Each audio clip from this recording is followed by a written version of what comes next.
Good morning, student. See this next concept of capital structure means भांडवल संरचना. A company can raise its capital from different sources, own capital or borrowed capital or both. The own capital consists of equity shares capital, preference shares capital, reserve and surplus.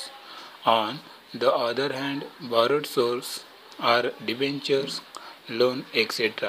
A combination of different sources are used in capital structure.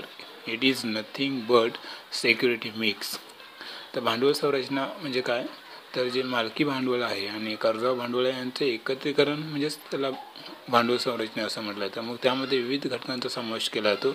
मग त्यामध्ये equity shares capital आहे, म्हणजे समहक्क भाग आहेत. त्यानंतर preference shares capital, अग्रहक्क भाग आहेत, रिझर्व्ह अँड सरप्लस आहे, त्यानंतरला कर्जरोखे आहेत आणि लोन आहेत. हे जे भांडवल आहे या सगळ्यांचं एकत्रीकरण म्हणजे कॉम्बिनेशन त्यालाच भांडवल संरचना असं म्हटलं जातं. So this next of definitions of RH Wessel. He called of the long-term source of funds employed in a business enterprise.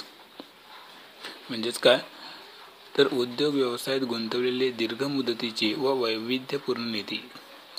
RH Wessel काय म्हणतात, उद्योग व्यवसायात गुंतवलेले दीर्घ मुदतीचे व वैविध्यपूर्ण निधी हे दोन्ही जे सोर्स आहेत म्हणजे कर्ज भांडवल आणि मालकी भांडवल हे दोन्हीतून जे मिळवलेले जे भांडवल आहे ते दीर्घ मुदतीकरता आपण ते वापरू शकतो. The next of John Hampton. A firm capital structure is the relation between the debt and equity securities that make up the firm's financing of its assets. म्हणजेच काय, संस्थेची भांडवल संरचना म्हणजे कर्ज व समहक्क भाग या दोन प्रतिभूतींमधील संबंध ज्यानुसार कंपनीला मालमत्ता खरेदीसाठी निधी पुरवठा करतो. हे थोडक्यात म्हणायचं म्हटलं तर समहक्क भाग आणि कर्जरोखे या दोघांचं जे कॉम्बिनेशन आहे, या दोघांमध्ये जे संबंध आहे त्यालाच काय म्हणायचं आहे, तर भांडवल संरचना असं म्हणायचं आहे. The next of components of capital structure. The first components of equity shares capital, त्याला समहक्क भाग भांडवल असं म्हटलं जातं. So this what equity shares capital. It is the basic source of financing activities of business.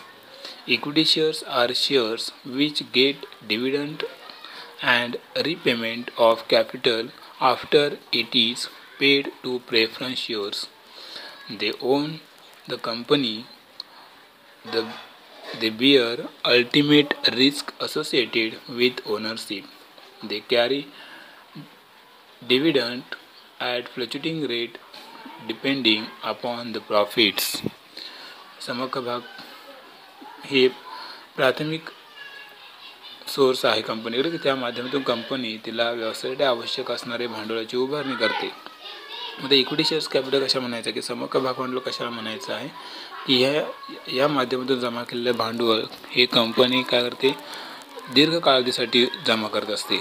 मग त्या भागधारकांना, ज्यांना एक भाग विकले त्या भागधारकांना कंपनी डिव्हिडंड पेड करते, लाभांश देते. त्या लाभांशाचा जो दर आहे तो अनिश्चित स्वरूपाचा आहे, मात्र त्यांच्याकडे कंपनीची मालकी हस्तांतरित झालेली असते.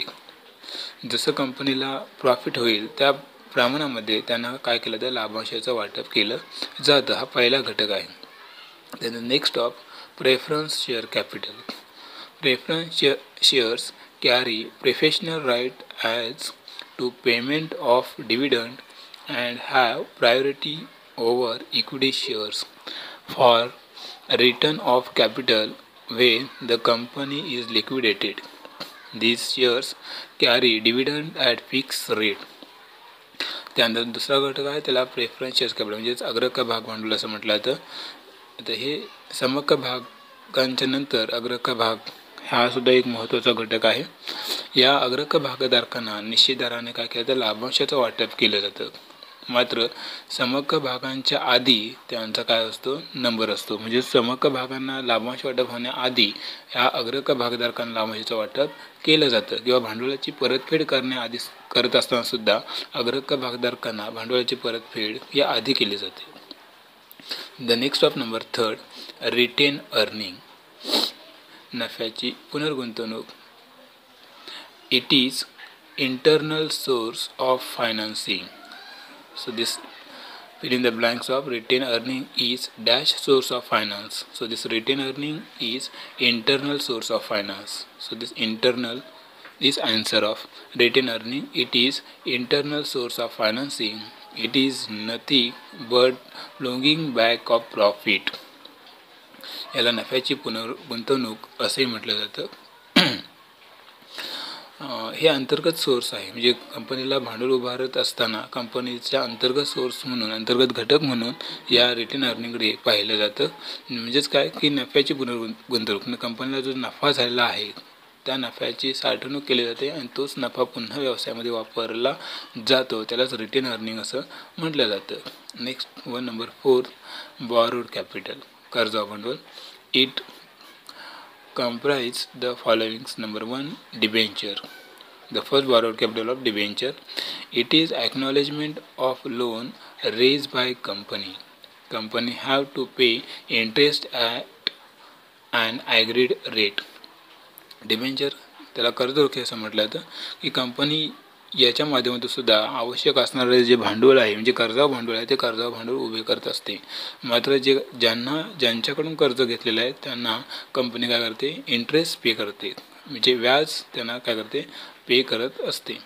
Next one, borrowed capital of second, term loan.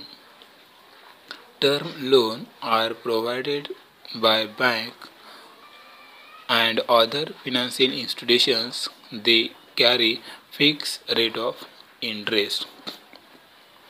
तर टर्म लोन म्हणजे मुदतीची जी कर्ज आहे त्या मुदतीच्या कर्जांमध्ये सुद्धा ज्यांच्याकडून ते कर्ज घेतलेले आहे त्यांना सुद्धा कंपनी काय करते, निश्चित दराने व्याज देत असते. त्याच्यामधून सुद्धा कंपनी त्यांना आवश्यक असणारे जे कर्ज आहे, म्हणजे आवश्यक असणारे जो पैसा आहे तो त्या कर्जांच्या माध्यमातून, म्हणजे ठराविक कालावधी दिला सुद्धा ठराविक कालावधी पुरता त्यांच्या माध्यमातून, टर्म लोनच्या माध्यमातून कंपनी त्यांना आवश्यक असणारे जे भांडवल ते जमा करत असते. थँक्यू.